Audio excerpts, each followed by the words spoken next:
ओम शांति 28/10/2021। आज की मुरली से मनन चिंतन। यह ज्ञान व ज्ञान रतन का एक एक अक्षर लाखों रुपए का है। परमात्मा को रूप बसंत भी कहते हैं। परमात्मा का रूप ज्योति बिंदु है और परमात्मा बसंत भी है, क्योंकि वह ज्ञान का सागर है जिस ज्ञान से सद्गति होती है। ज्ञान धन भी है, ज्ञान पढ़ाई भी है। हमें पहले ये निश्चय पक्का करना है, हम आत्माएं निर्वाण धाम अर्थात शांति धाम की हैं। हम आत्मा का स्वधर्म है शांत, इसलिए हमें शांति का अभ्यास अर्थात अपने मन बुद्धि को शांति धाम बाप की याद में लगाना है। कोई भी मनुष्य को देवता नहीं बना सकता, शांति धाम सुख धाम का मालिक नहीं बना सकता। कल पहले भी बाप ने बनाया था। अब जो प्रेसिडेंट बना है 5000 वर्ष के बाद वही बनेगा। सारी दुनिया की जो सीनरियाँ हैं 5000 वर्ष के बाद रिपीट होंगी। सब तरफ जाकर हमको समझाना है। गीता का प्रचार सारी दुनिया में बहुत है, इसलिए सब तरफ सुनेंगे, अखबारों द्वारा भी सुनेंगे। बाप कहते हैं मामे कम याद करो और वर्षे को याद करो।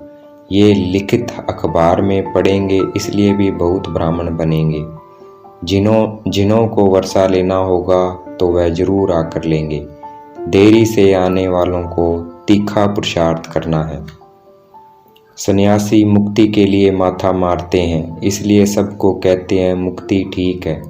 शास्त्रों में लिख दिया है सतयुग में भी दुख था, समझते कुछ भी नहीं। एक तरफ मनुष्य कहते हैं पतित पावन परमात्मा आओ, आकर हमें रास्ता बताओ, और दूसरी तरफ कहते हैं गंगा पतित पावनी है, इसलिए गंगा स्नान यज्ञ तप यात्रा आदि करते हैं और कहते हैं ये सब भगवान से मिलने के रास्ते हैं।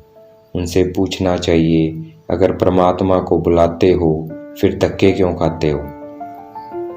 अब सोचना चाहिए, भगत को मिलने परमात्मा आएंगे या भगत परमात्मा को मिलने जाएंगे? अब पतित आत्मा परमात्मा के पास जा नहीं सकती, परमात्मा को आना पड़ता है सब आत्माओं को वापस घर ले जाने के लिए। हम अभी पवित्र बन रहे हैं परमात्मा के साथ जाने के लिए। 84 जन्म होते हैं, 84 लाख जन्म कोई याद नहीं कर सकता। हमें सिर्फ 2 बातें याद रखनी है, अल्फ और बे, तो हम पवित्र भी बनेंगे, उड़ भी सकेंगे और उच्च पद भी पाएंगे। हमें शौक रखना है कि कैसे भी करके बाप को याद करना है।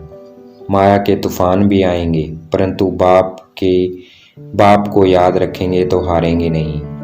कोई क्रोध करता है तो हमें शांत रहना है। कोई भी हालत में शिव बाबा को याद रखना है और बाबा की याद से वर्षा भी याद आएगा। वो अतीन्द्रिय सुख का गायन हमारे लिए है।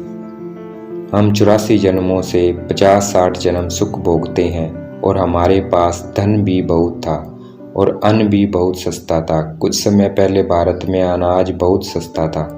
ब्रह्मा बाबा ने अपने समय में 10 आने मण बाजरी बेची है, तो सोचो उनसे आगे कितनी सस्ताई थी। अभी हमारे आत्मा और शरीर पतित होते हैं, इसलिए रोगी होते हैं। सतयुग में आत्मा और शरीर पावन होते हैं, इसलिए वहाँ कोई रोग नहीं होता। लोग समझते हैं कलयुग का अंत अर्जुन हजारों वर्ष के बाद होगा, कोई हिसाब नहीं है। तो हमें अपनी बुद्धि से सोचना है। मनुष्य बढ़ते जा रहे हैं, अन्न मिलता नहीं है, कितने मनुष्य भूखे सोते हैं। अगर अभी 40,000 वर्ष और हो तो पता नहीं क्या हो जाए। अभी हमें बाप सिखला रहे हैं रावण पर जीत कैसे पानी है। हम ही सारी दुनिया को रावण से छुड़ाते हैं। हमारी शिव शक्ति सेना है, हम भारत को स्वर्ग बना रहे हैं। राखी का मतलब है बाप के साथ प्रतिज्ञा। राखी पवित्रता के लिए बांधी जाती है, क्रोध के लिए नहीं, इसलिए हमें विकार में नहीं जाना है। आज की मुरली का वरदान, हर कर्म करते हुए कमल आसन पर विराजमान रहने वाले सहज व निरंतर योगी भव। आज की मुरली का स्लोगन, सहनशीलता का गुण धारण कर लो तो असत्यता का सहारा नहीं लेना पड़ेगा। अच्छा, ओम शांति। शुक्रिया मीठे बाबा, शुक्रिया।